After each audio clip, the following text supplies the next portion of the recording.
আসসালামু আলাইকুম, সবাই কেমন আছেন? সারাদিন এতই ব্যস্ত থাকি যে এই ছোট্ট ভিডিওটা আপলোড করব সেই সময়ও পাই না। আপলোড করব মানে এটাকে ভয়েস ওভার দিব সেই সময়টাও আমার হয় না। যাই হোক, দিন শেষে এখন ভাবলাম আমার এটা দেওয়া প্রয়োজন, তাই দিচ্ছি। আজকে আমি বানাবো ব্রাউনি।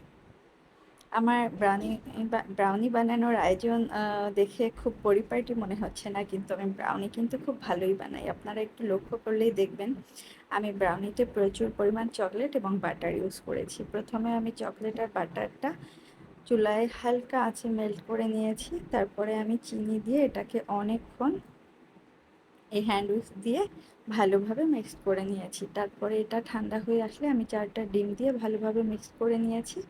এখন এখানে আমি হাফ কাপ পরিমাণ ময়দা আর 2 টেবিল চামচ পরিমাণ কোকো পাউডার ইউজ করেছি। তারপর এটাকে আমি ভালোভাবে আবার মিক্স করে নেব। ব্রাউনি কিন্তু খেতে ভীষণ মজা। চকলেটের চেয়েও আমার কাছে ব্রাউনি বেশি ভালো লাগে। শুধু আমি না, বাচ্চারাও তো ব্রাউনি পেলে আর কথাই নাই, সারাক্ষণই খেতে থাকে। আর ব্রাউনিটা আসলে কেকের চেয়ে আমার মনে হয় স্বাস্থ্যকর এবং এক্সপেন্সিভ দুইটাই। কারণ কেকে সাধারণত কি বলে ওটাকে, হুইপ ক্রিম ইউজ করা হয়, ওটার কারণে অনেক সময় বাচ্চাদের পেটের সমস্যা হতে পারে। কিন্তু ব্রাউনিতে চকলেট আর সম্পূর্ণ বাটার ইউজ করার কারণে এটা কেকের চেয়ে এটা বেশি স্বাস্থ্যকর। যাই হোক, ব্রাউনিটা আমার ভালোভাবে মিক্স করা শেষ। দেখতেই পাচ্ছেন এটা কত সুন্দর লাগছে দেখতে।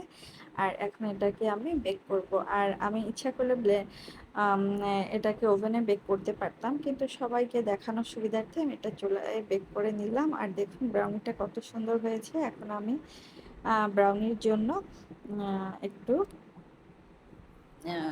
কি বলে এটাকে ভুলে যাই সব কিছু।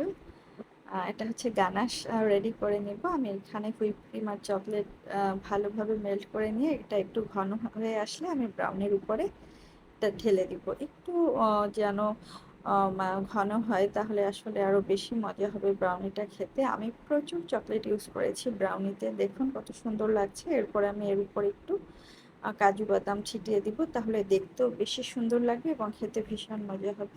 যাই হোক, আমার ব্রাউনি প্রস্তুত করা শেষ। সবার কাছে কেমন লেগেছে কমেন্ট করে জানাবেন। আজকে আমার ভিডিও এই পর্যন্ত। সবাই ভালো থাকবেন। আল্লাহ হাফেজ।